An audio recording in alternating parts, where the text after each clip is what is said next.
Hola, hola, hola. Muy, pero muy buenas noches. Qué gusto poder estar esta noche con ustedes. Gracias a toda la gente que nos está siguiendo esta noche a través de la radio, por supuesto en Radio Huamantla. Un saludo muy, muy grande a toda la gente que nos escucha en el municipio, por supuesto en los municipios que están alrededor. Y específicamente quiero mandarle un gran saludo a toda la gente del Oriente de Puebla que nos escucha y nos escucha mucho. Tenemos muchos seguidores, no solamente en mi programa, sino en Radio Huamantla. Y por supuesto a todos mis amigos y mis amigas de Facebook que están ya conectados para poder seguir en vivo este programa. Voy a darte las maneras en que te puedes comunicar conmigo a partir de este momento. Si quieres hacerlo, por supuesto lo puedes hacer a través del WhatsApp del Diván, que es el 246 150 52 28. Te lo repito, 246 150 52 28. Si quieres también dejar un mensaje en la radio, por supuesto lo voy a recibir, es el 247 47 20069, 247 47 20069. Bien, y el programa del que vamos a hablar el día de hoy es, de alguna manera, es un poco la continuación de algunos de los programas que veníamos haciendo últimamente, y vamos a hablar sobre uno de los momentos que yo considero que son de los más difíciles en la vida de las parejas, que justamente es aquellas que no pueden llegar a una estabilidad y que toman la decisión de divorciarse. Pero pensé que sería interesante que nos podamos ubicar, al menos en nuestro país, cuáles son las estadísticas en relación a lo que pasa con el divorcio. Y déjenme decirles, porque les estuve buscando hoy y quiero compartírselas a todos ustedes. Fíjense que, dato importante, el divorcio en México creció 182% en 2 décadas, es decir, en 20 años creció un 182% el tema del divorcio. Se casan menos, por supuesto, y aumentó un 6.5% los divorcios en nuestro país. Y esto es un dato del 2018. Ahí te van otros que me parecen que son interesantes. Por cada 100 matrimonios, ¿sí?, ocurrieron el 31.2 de divorcios. Estamos hablando de una cantidad importante.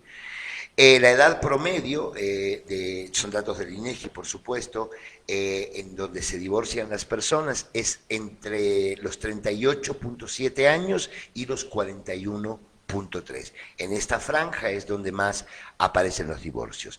Fíjense, en el 2018, que digamos es el dato más cercano, 156.283 divorcios correspondieron a hombre y mujer.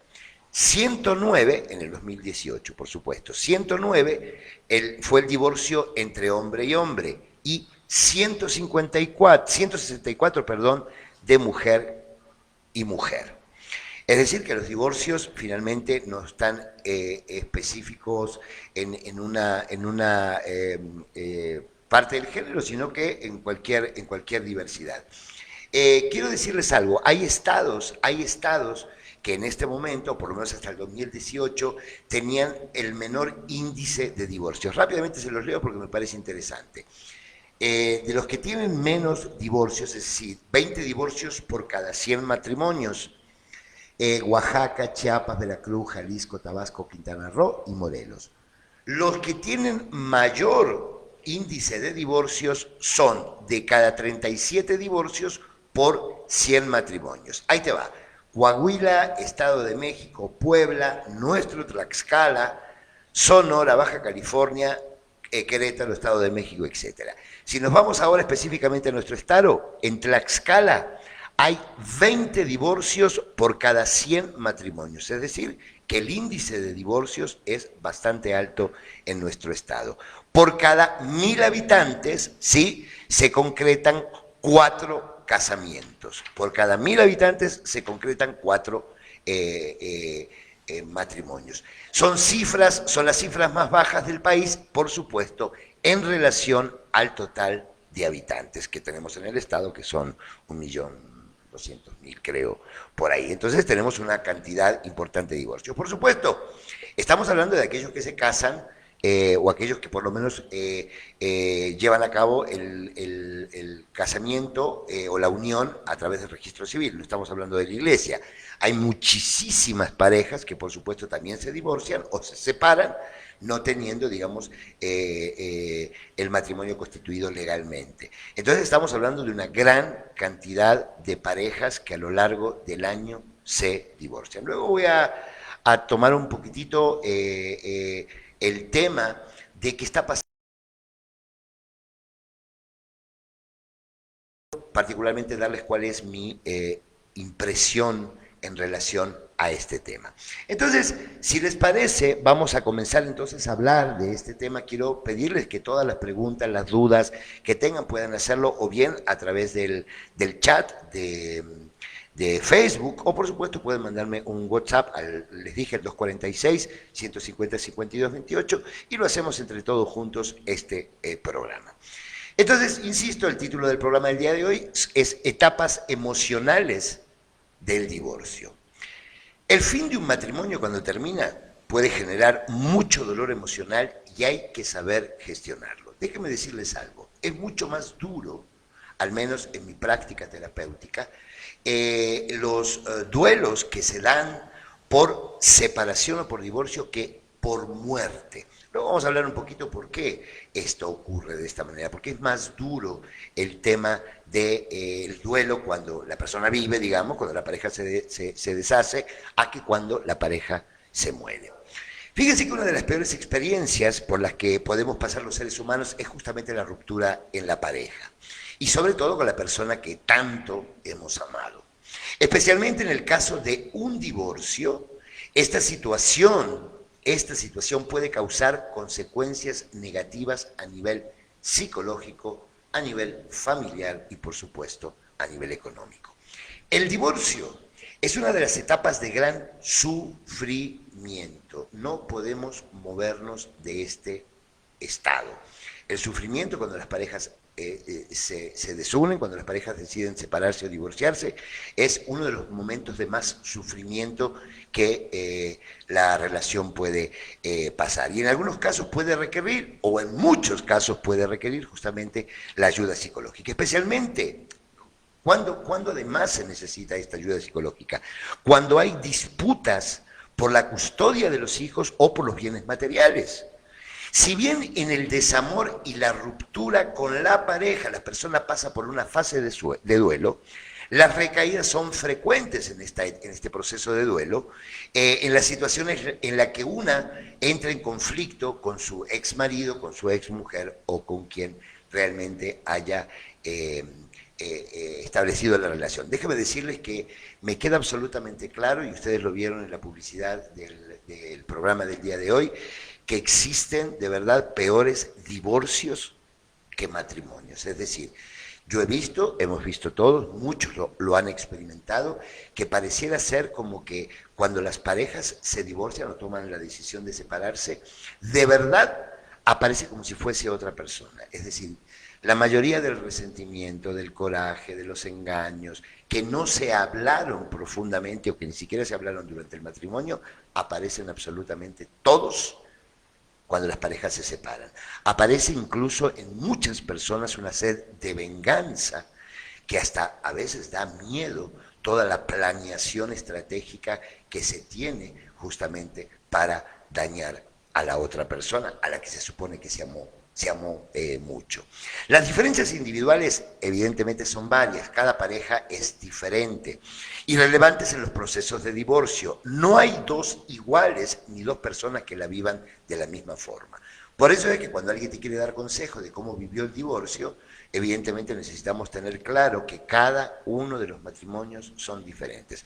Aunque las causas pudiesen ser, en muchos de los casos, similares, la historia de la propia pareja es absolutamente diferente a cada una de ellas. Entonces, digamos que los procesos de divorcio, además de que las etapas más o menos son parecidas en todas las parejas, pero evidentemente la historia y todas las emociones que se cargan en este aspecto son absolutamente únicas, porque es justamente esa historia la que se co-construyó en esa relación. Sin embargo, para los casos en los que existe un duelo más o menos pronunciado, existe una serie de etapas en este proceso claramente definidas y comunes a todas las personas.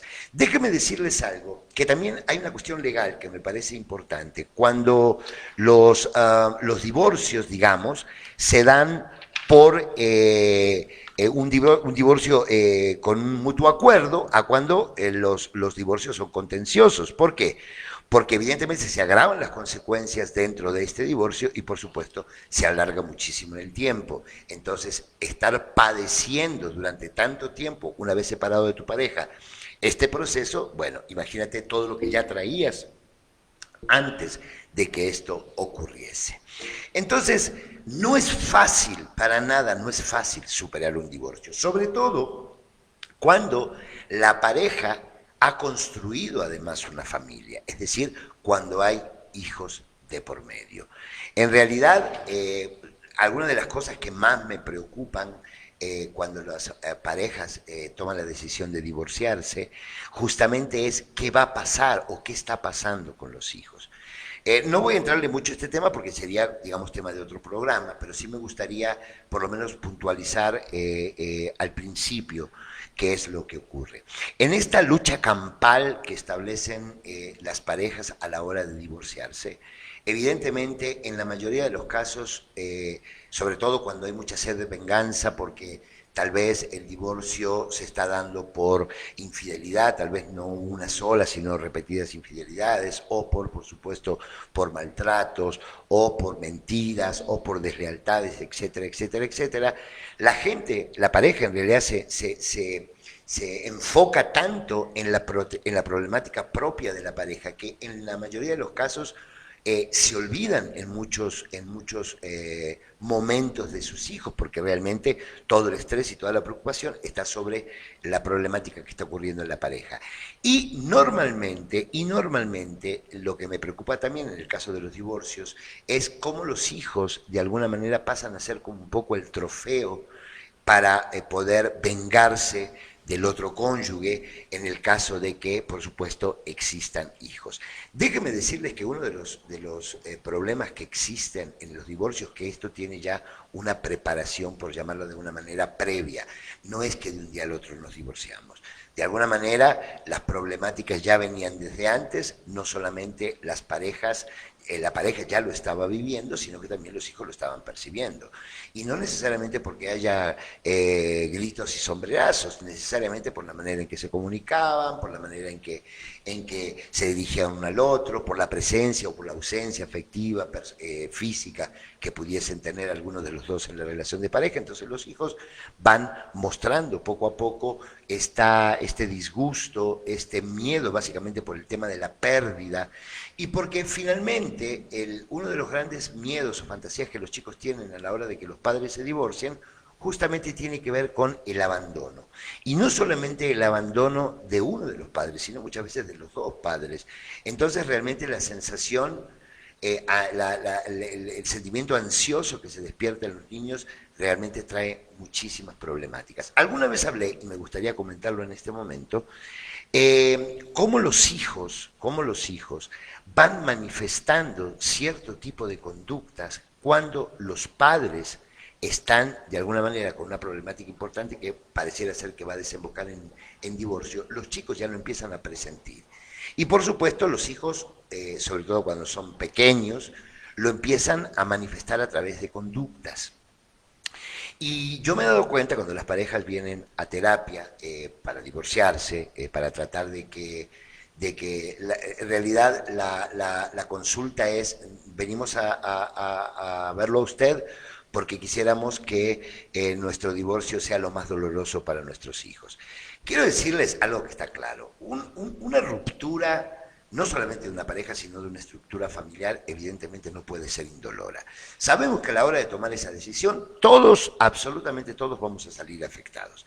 Evidentemente los chicos mucho más, porque no tienen todavía construido los recursos como para poder afrontar lo que es una pérdida, ¿sí? Donde donde tenemos que empezar a construir como sistemas diferentes dentro del que ya conocíamos y del que entre comillas estábamos seguros. Les decía entonces que una de las manifestaciones que los hijos empiezan a presentar desde mucho tiempo antes es, por ejemplo, el tema del insomnio, el tema de levantarse en la noche e ir hacia el cuarto de los padres primero para saber si de verdad están los dos o falta uno, y normalmente lo que hacen es irse a dormir en el medio de los dos, porque de alguna manera no solamente van a contener si desde la fantasía alguna pelea entre ellos, sino también la seguridad que los tiene a los dos. Otra de las conductas que normalmente se manifiestan en los hijos es, y sobre todo los chicos entre 6, 7 años o un poco menos, cuando ya controlan a los esfínteres, es volver otra vez, por ejemplo, a orinarse en la cama o a meterse el dedo en la boca. ¿Por qué? Porque esto tiene que ver con la cuestión de regresión, ¿no? Es decir, las regresiones, cuando ya los chicos habían controlado esfínteres y demás, y lo vuelven a hacer, básicamente tiene que ver en ese contexto, como volver a una etapa en donde yo me sentía seguro, donde yo estaba tranquilo, porque todo de alguna manera estaba como constituido de una manera segura. Luego, por supuesto, empiezan a presentar problemas en la escuela, ¿sí? Y normalmente los padres muchas veces se van por la finta, ¿no? Por esa finta, por el tema de la problemática que los hijos pueden presentar en la escuela, qué está pasando. Y muchas veces la respuesta de lo que está pasando en la escuela con los hijos tiene que ver con lo que está pasando en casa, que es esta situación de divorcio o esta ruptura que se está dando dentro de la pareja, que por supuesto ya viene desde bastante tiempo antes. Por eso yo siempre digo, y esto es lo último que voy a decir, por lo menos ahora en este tema, es que cuando nosotros estamos viviendo una etapa así, me parece que es importantísimo que sean los maestros quienes también sepan lo que está pasando en casa. Por supuesto no tengo que dar detalles, pero sí decirles qué es lo que está pasando en el sistema familiar, porque los hijos van a estar de alguna manera manifestándolo en la educación. ¿De acuerdo? Entonces, ¿por qué no ayudarles, pedirles a los maestros que puedan tener un poco más de atención en relación a sus hijos y sobre todo, poder entender cuáles pueden ser estos cambios de conducta que se presentan a menudo?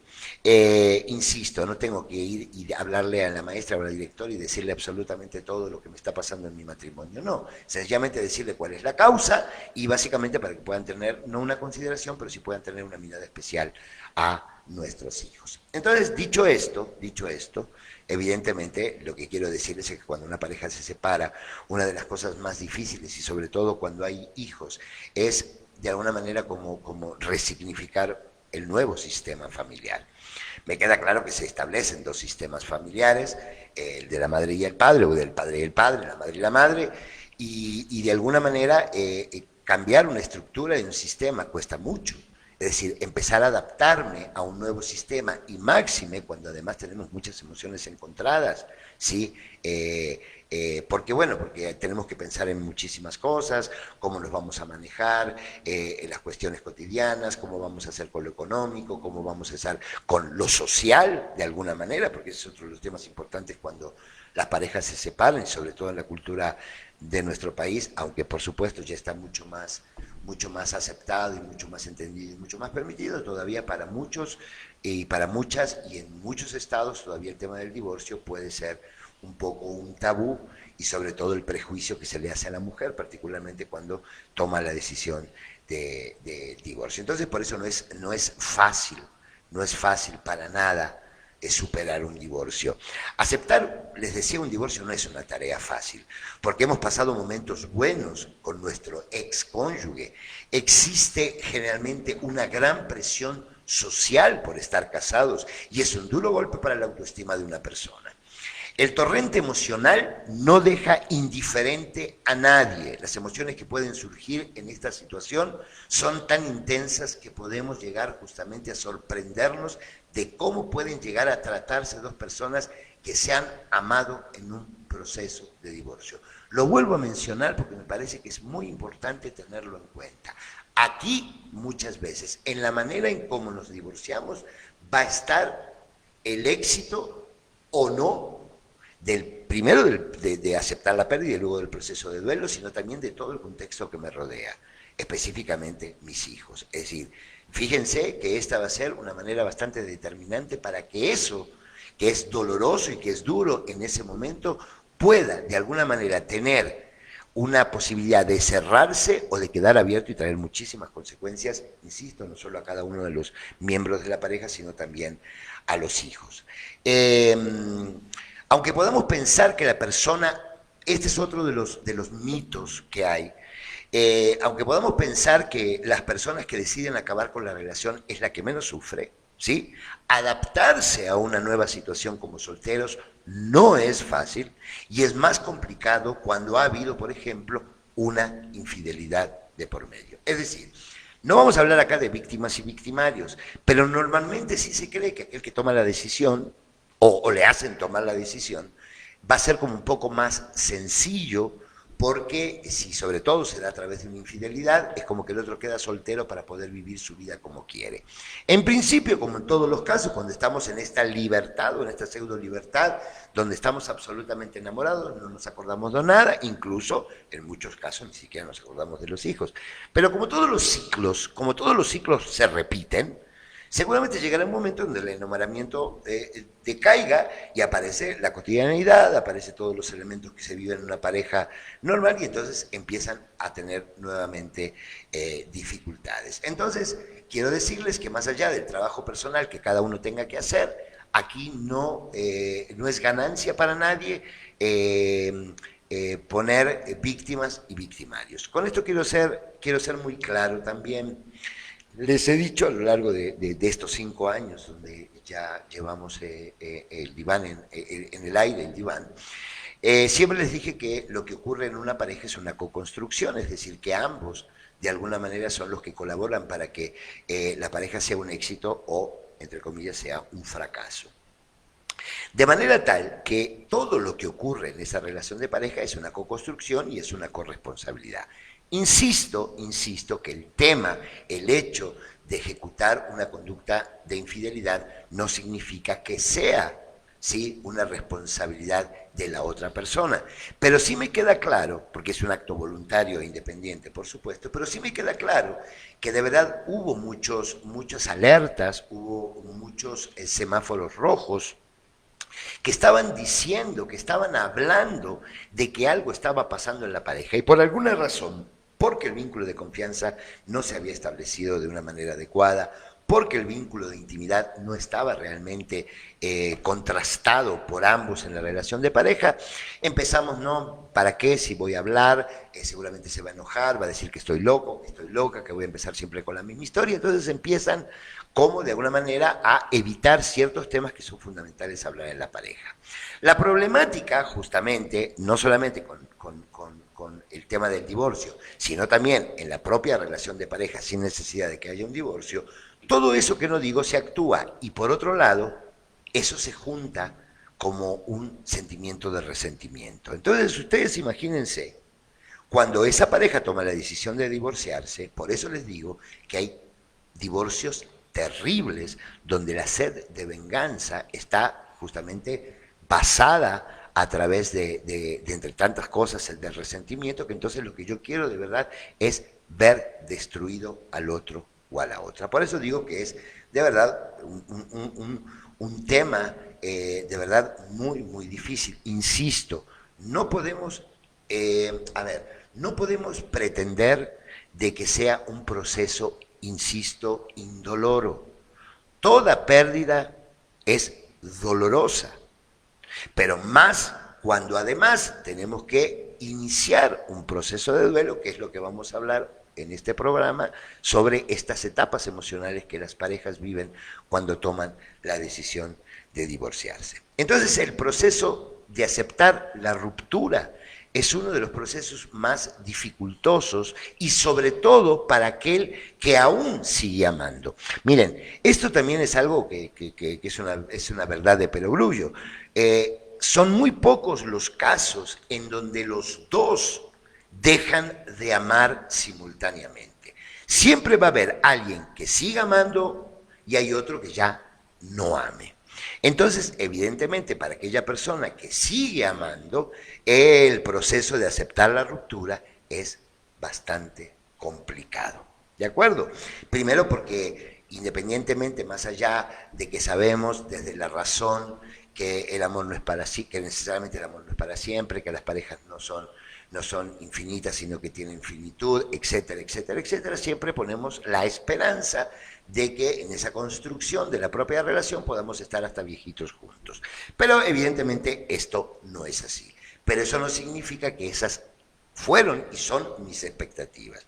De manera tal que para aquella persona que se queda en casa, digamos, cuando el otro tomó la decisión de irse, o yo le invito a que se vaya, el proceso de aceptar la ruptura es muy complicado. Y claro, llegados al punto de dejar atrás todo lo vivido, son muchos, pero muchos recuerdos los que golpean nuestra mente una y otra vez. Ciertamente, no es nada fácil aceptar que la situación ha llegado a su final. Porque déjenme decirles algo, muchas veces esto ya se viene hablando y sin embargo justamente la persona que no quiere terminar la relación o la que no quiere romper, justamente está buscando estrategias y presentando planes y presentándole proyectos y negociaciones y sin embargo no recibe la misma retroalimentación de parte del otro. Entonces, la negación de aceptar que la relación llegó al fin es de verdad muy complicado, sobre todo para uno de los cónyuges, ¿no? Ya que la otra persona va a rehacer su vida sin nosotros y todo lo vivido quedará atrás para no volver nunca más. Es decir, y sin necesidad de que la pareja se haya roto por una cuestión de infidelidad, una de las fantasías más ansiosas y más dolorosas que tienen las personas cuando se divorcia es que ¿con quién va a ser feliz? Y seguramente cuando esa persona puede encontrar a otra persona con la que va a ser feliz, nunca más va a volver. Porque déjenme decirles que incluso en casos de infidelidad, y a veces de múltiples infidelidades, cuando la pareja se rompe, siempre hay uno, y sobre todo aquel a quien le fueron infiel, que tiene siempre esa pequeña llama de que el otro se arrepienta, de que el otro se dé cuenta de lo que perdió, su pareja, su familia, los proyectos en común, y pueda regresar. Siempre se guarda en muchas personas esa pequeña llamita. Pero sí me queda claro que a partir de esa pequeña llamita es no aceptar la realidad, por supuesto, y es empezar a tener estrategias o a poner estrategias para ver cómo hago volver a ese otro que finalmente el otro ya decidió no volver más. Pero a veces esta situación que les estoy diciendo, evidentemente la del divorcio, es inevitable. Y entonces superar las fases del divorcio de manera correcta es el mejor camino para encontrar de nuevo la estabilidad. Les decía que cuando una pareja se rompe, cuando una pareja decide separarse, cuando una pareja decide divorciarse, absolutamente todo el sistema se desequilibra. Y sobre todo cuando además en la propia relación hay muchas dificultades porque hay mucha pelea por los hijos, hay mucha pelea por lo económico, entonces reajustarme en este nuevo sistema es bastante complicado. Y lo que generalmente queremos a través de asumir la pérdida y comenzar el proceso de duelo es de alguna manera poder regresar un poco un poco o mucho a esta nueva estabilidad, porque evidentemente ya no es la estabilidad que yo conocía cuando estaba en pareja. Entonces debemos poner de nuestra parte, y eso es importantísimo, y dejar que el tiempo también haga su camino. Pero esto es importante, algo que los seres humanos, por una cuestión incluso de negación y de confrontación, siempre estamos dejándole la responsabilidad al tiempo. Claro que es importante que el tiempo pase, pero el tiempo no va a solucionar absolutamente nada si yo no trabajo junto con el tiempo. Y trabajar junto con el tiempo es poco a poco aceptar esta pérdida, entrar en el proceso de duelo y de alguna manera escuchar un poco qué es lo que nos pasa cuando tenemos que atravesar cada una de las etapas que a continuación les voy a compartir.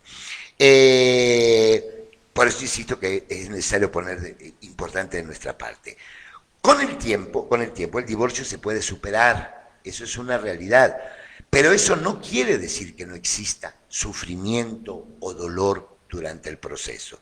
De hecho, los circuitos neuronales implicados en el amor y en el desamor, oigan esto, son los mismos que en el consumo de drogas, lo que puede provocar emociones muy intensas, recaídas que aumentan la sensación de fracaso y, por supuesto, mayores conflictos con la expareja. Esto es datos que después de mucha investigación los neuropsicólogos han llegado a este resultado, ¿no? Que justamente, insisto, los circuitos neuronales que están implicados en el amor y en el desamor son los mismos que justamente se dan en el consumo de drogas, es decir, donde el estado de ánimo es de verdad una montaña rusa y que normalmente siempre nos lleva a tener mayores recaídas en el sentido de sentirme fracasado y por supuesto con mucho más coraje hacia mi expareja. Vamos a entrar entonces sobre estas fases, que yo podría llamar cinco fases que existen en el divorcio y por supuesto cuáles son sus características. Entonces, con el tiempo, si superamos cada una de estas fases del divorcio de manera apropiada, sin estancarnos en ellas, fíjense qué interesante esto, los circuitos neuronales se debilitan y los neuroquímicos de los que hablamos hace un ratito, de cómo el amor y el desamor tienen el mismo efecto o el mismo efecto, sí, digo bien, que tenemos con el consumo de drogas, finalmente vuelven como a reajustarse y entonces vuelve otra vez a esta estabilidad. Entonces el cuerpo entonces se va adaptando al cambio y es posible, por supuesto, recuperar la normalidad. Entonces, en las fases del divorcio vamos a ir viendo la evolución, digamos, de las emociones. Hay personas que tienen serias dificultades para superar un divorcio, pues la autoestima, y sobre todo la autoestima baja, las habilidades sociales pobres y otros motivos pueden hacer justamente más complicada la recuperación. En este caso, la terapia de divorcio es altamente efectiva. Por eso les digo, muchas parejas vienen al consultorio justamente a ver cómo se pueden divorciar, dañándose lo menos posible cada uno de ellos, entre ellos y por supuesto con sus hijos. Para una recuperación completa es importante conocer las fases del divorcio que les voy a decir a continuación y por supuesto superarlos. Pero ustedes se estarán preguntando, ¿cuáles son estas etapas? Bien, como en todo proceso, como en toda pérdida y el inicio de un proceso de duelo, la primera fase es la fase de la negación y del aislamiento. Es decir, aceptar el divorcio de entrada no es absolutamente nada fácil, aunque yo ya lo estaba viviendo. Ya estaba viviendo de alguna manera esta separación emocional, aunque física pudiese seguir existiendo. Es frecuente frente a toda pérdida negar la realidad y por supuesto llevar a cabo intentos por recuperar lo que había. Es una etapa no muy larga, normalmente la etapa de negación y de aislamiento, en la que la persona suele actuar de esta manera como forma de protección. ¿De acuerdo? Es decir, es un poco como la primera etapa cuando alguien fallece, ¿no? Es decir, es esta etapa de shock, es esta etapa de negarlo, no puede ser, a pesar de que sabía que estaba enfermo y que esto podía, o que esto iba a pasar, en general lo niego. Bueno, lo mismo pasa con esto, ¿no? Hay un periodo corto, pero un periodo de tiempo, digamos que es inevitable, en donde, por una cuestión de protección, como que si se vayan acomodando las cosas dentro mío, lo niego.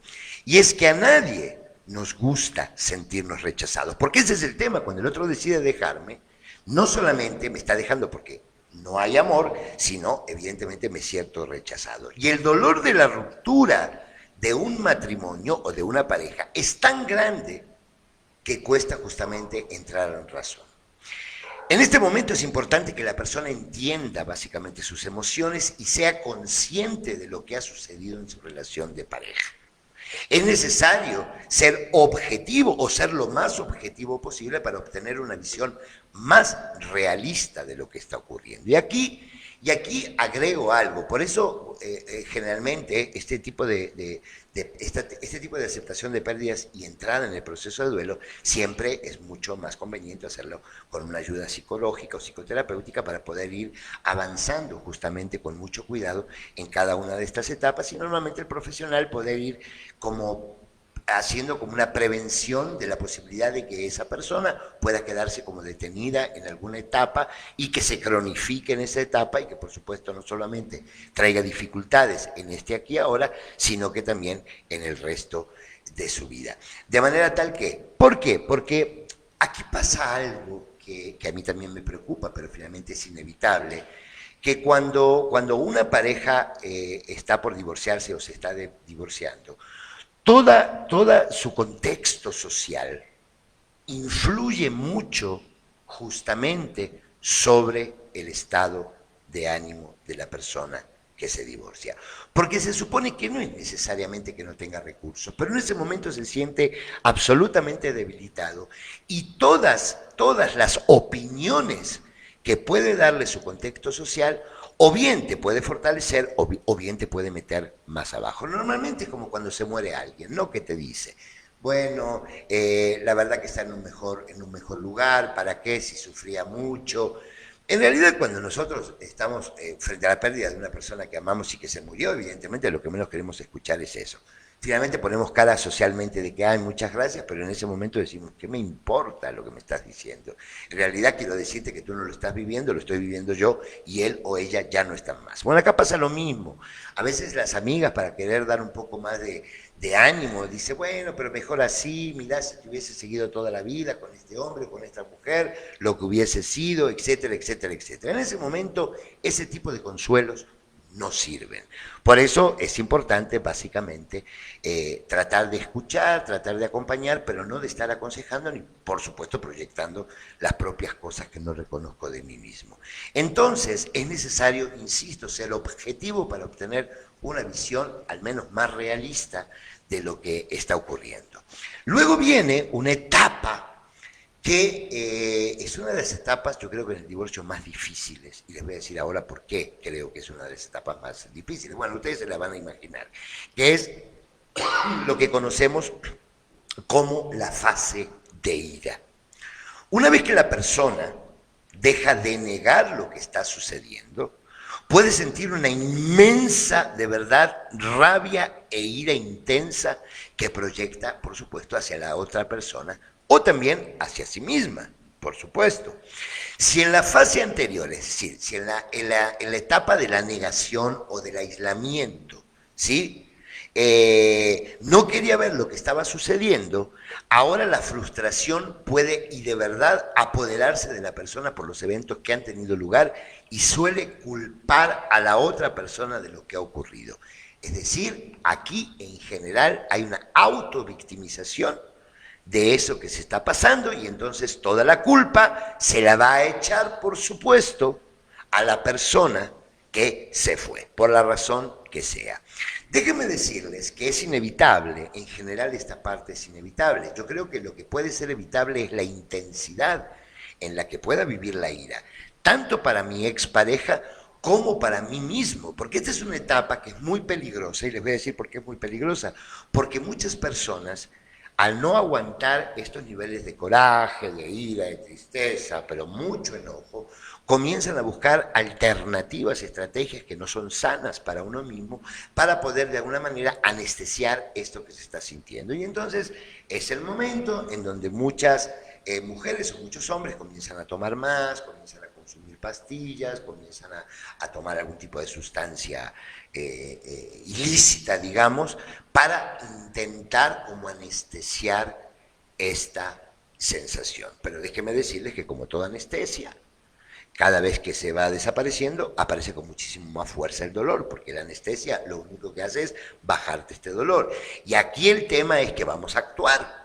vamos a actuar y no solamente en contra de nosotros, sino también en contra de la otra persona. Y aquí es donde finalmente maquiavélicamente digo, es donde el uno u otro empieza a tener una gama de ideas terribles para ver de qué manera el otro se va a dar cuenta de lo que perdió, en fin, y todo lo que puede pasar. Aquí también hay otro peligro, y les voy a decir cuál es.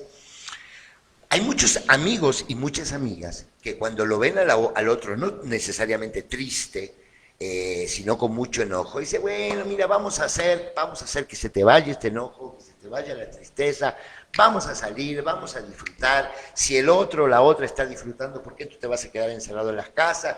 Ve con quién puedes dejar los hijos y vámonos a bailar. Y a mí me preocupa porque en este momento aparece como, y también aparece al final, también si lo manejamos mal, como un aire de segunda adolescencia y empezamos a hacer cosas que evidentemente no tienen sentido, y no necesariamente por la edad que tenemos, sino las cosas que hacemos por la edad que tenemos, que finalmente son en base a impulsos o en base a enojo, bueno, en fin, a todo esto. Entonces, el resentimiento y la venganza son habituales en esta fase, por lo que es necesario, por supuesto, ser conscientes de que este sentimiento de odio forma parte de esta etapa y con el tiempo va a desaparecer. Lo que tengo que tener mucho cuidado, a pesar de que es esperable que esta etapa de odio aparezca y de venganza aparezca en esta etapa de la ira, lo que tenemos que tener mucho cuidado es de llevarla a cabo. ¿De acuerdo? Y aquí es donde va la parte, como digamos, objetiva. Es decir, no tanto, como culparme por tener esta necesidad. ¿Sí? Lo que sí tengo que tener claro es de llevar a cabo esta necesidad, porque por supuesto la voy a complicar muchísimo más. Y no solamente a la otra persona, sino yo mismo y a mi propio sistema familiar. Entonces, terminado, digamos, esta parte, quiero decirles algo que es importante que quede claro. No es que estas etapas que yo les estoy diciendo en este momento sea primero uno, después dos, después tres. Estamos hablando de cómo van estas etapas, pero por supuesto puede ir la primera en el primer momento, la tercera en el segundo momento, es decir, no es necesariamente que tiene que pasar, empieza una, termina la otra, no, se pueden ir dando indistintamente. Pero bueno, dentro de esta estructura podríamos hablar que la tercera etapa que viene después de esta etapa de la ira es lo que llamamos la etapa o la fase de negación. La fase de negociación, perdón por mi acto fallido, la fase de negociación también puede ser complicada si no se gestiona de manera apropiada, porque la persona intenta entender los motivos de la separación y puede intentar comprender a su expareja. En este sentido, que estoy diciéndoles, puede llevarle a un acercamiento en el que está, de alguna manera, intente la persona recuperar lo que había entre esas dos personas. Si no se hacen bien las cosas, la situación puede empeorar. Porque aquí es cuando, bueno, después de haber estado 6, 8, 9 meses, un año separados, es cuando entonces volvemos otra vez como a vernos a partir de excusas o de justificaciones y empezamos como aparentemente a querer recuperar lo que se perdió. Y aquí entonces, en la mayoría de las veces la vamos a empeorar bien, porque la tristeza, el dolor, hace que uno aparentemente perdone, ¿sí?, ciertas conductas que en su momento dañaron y que realmente lo que hace que ese otro se acerque tiene que ver con la nostalgia, tiene que ver con el extrañar, pero no necesariamente justamente con sacar o recuperar lo mejor que pudo haber tenido esta pareja. Entonces hay que tener mucho cuidado con esta etapa de la negociación. Cuando aparentemente todos ya se tranquilizó, ya no hay tanto coraje, ya más o menos me adapté a moverme en mi sistema de una manera determinada, es cuando entonces empiezo como a extrañar y digo, bueno, pero finalmente no era tan malo, tan mala, era un buen padre, era una buena madre, finalmente empiezan todos estos comentarios de creencias en donde, bueno, todos los hombres son iguales o todas las mujeres tres son iguales, mejor malo por conocido que bueno por conocer, en fin, empiezo a decirme muchísimas mensajes que finalmente me hacen como regresar. Pero volvemos a lo mismo, no regresamos desde un lugar real, objetivo, negociador, no, volvemos desde una nostalgia o desde una tristeza. Entonces esta fase de negociación puede aparecer en cualquier momento, pero básicamente una vez que se calmaron todas estas aguas un poco, es cuando puede aparecer esta necesidad o este deseo de regresar. Pero aparece entonces la fase de la depresión, ¿sí? La tristeza en la fase de la depresión, como cuando tenemos el trastorno depresivo, pero no estoy hablando de que tenemos un trastorno depresivo, se apodera de la persona porque comienza a darse cuenta de que recuperar la relación ya no es posible y que tiene que dejar atrás a la persona que tanto ha amado, porque ya muchas veces hasta la otra persona ya hizo su vida, ya vive con otra persona, incluso ya tiene algún hijo, en fin. Entonces ya dice, bueno, a ver, esto es así, ya no me puedo escapar de lo que la realidad me está presentando. Entonces me viene todo el proceso, digamos, de la sintomatología de alguna manera depresiva.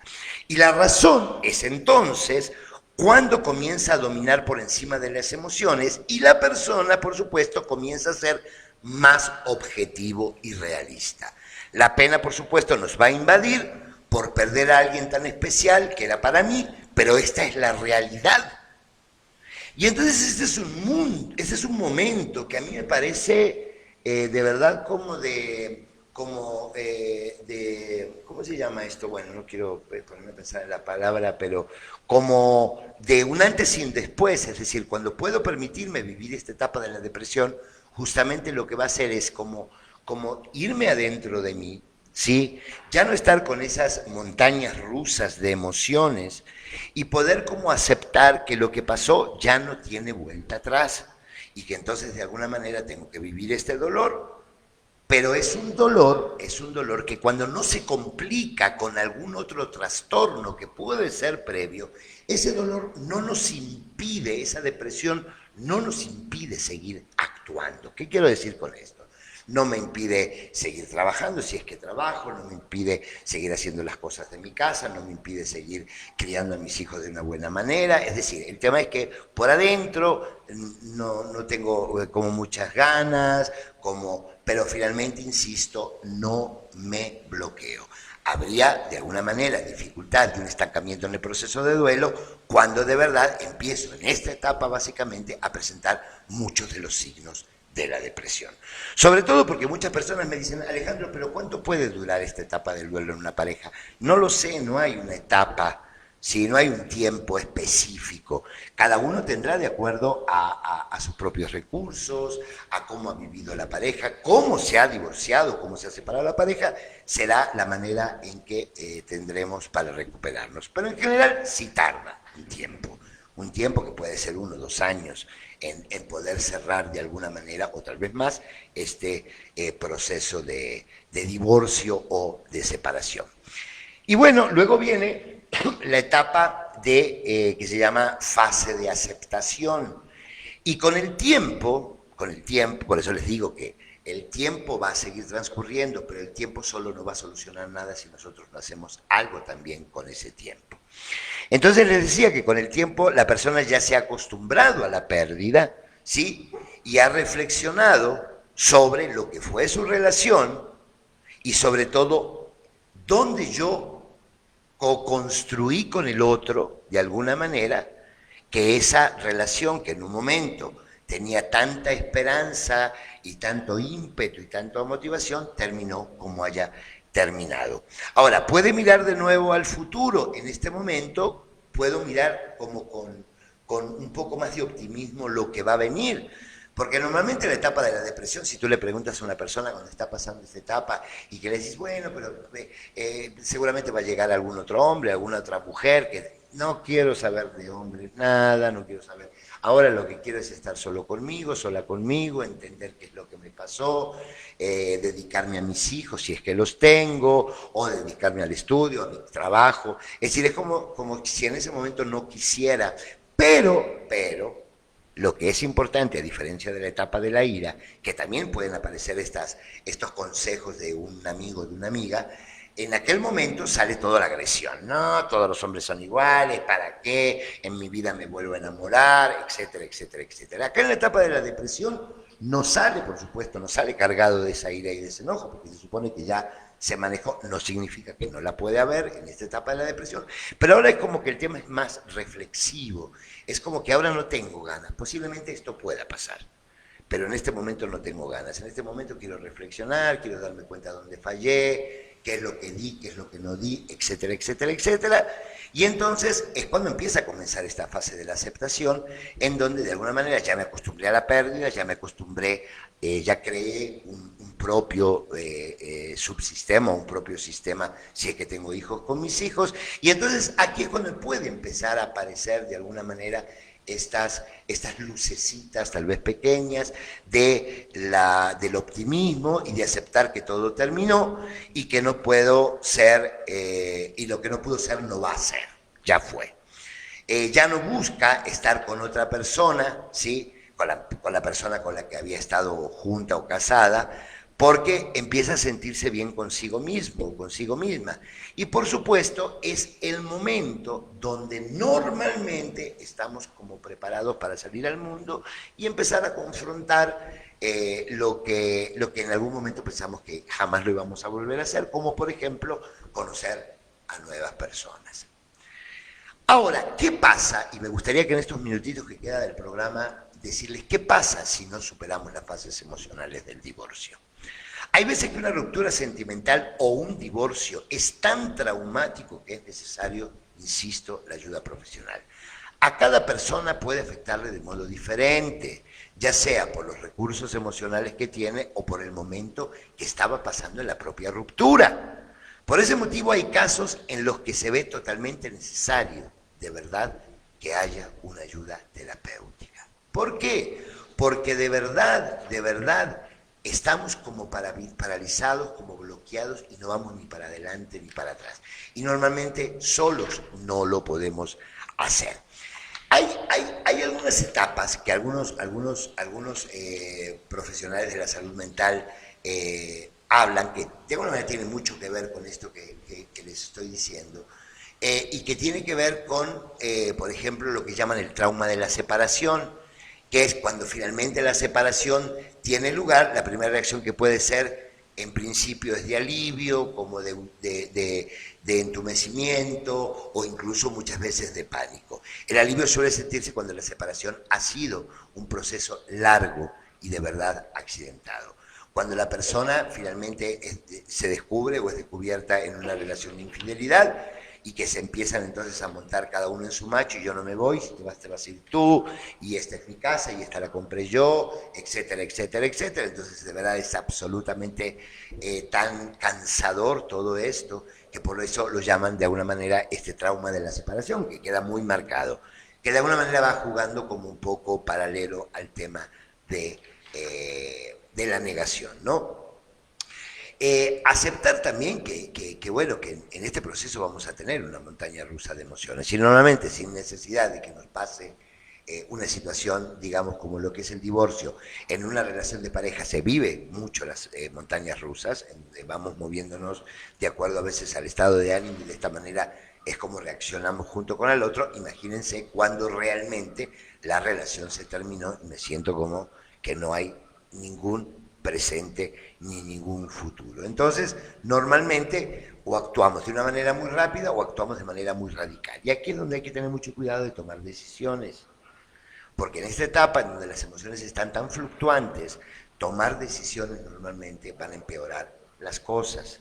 Entonces es un momento como de vivir lo que se está viviendo, e insisto, poder ir a un terapeuta, tener una amiga de mucha confianza de que te pueda escuchar, que te sirva un poco como punching ball para que tú puedas sacar todo lo que sea, porque si en este momento de estas alteraciones de las emociones tomas decisiones, seguramente llegará un momento en el que te vayas a arrepentir. Finalmente también es una etapa en la que hay un proceso de revisión, ¿sabes? Pero lo que tiene que quedar muy claro, que en esta revisión tengas poco a poco el ejercicio de saber de qué manera tú construiste que ese final inesperado de alguna manera, llegase de esa manera.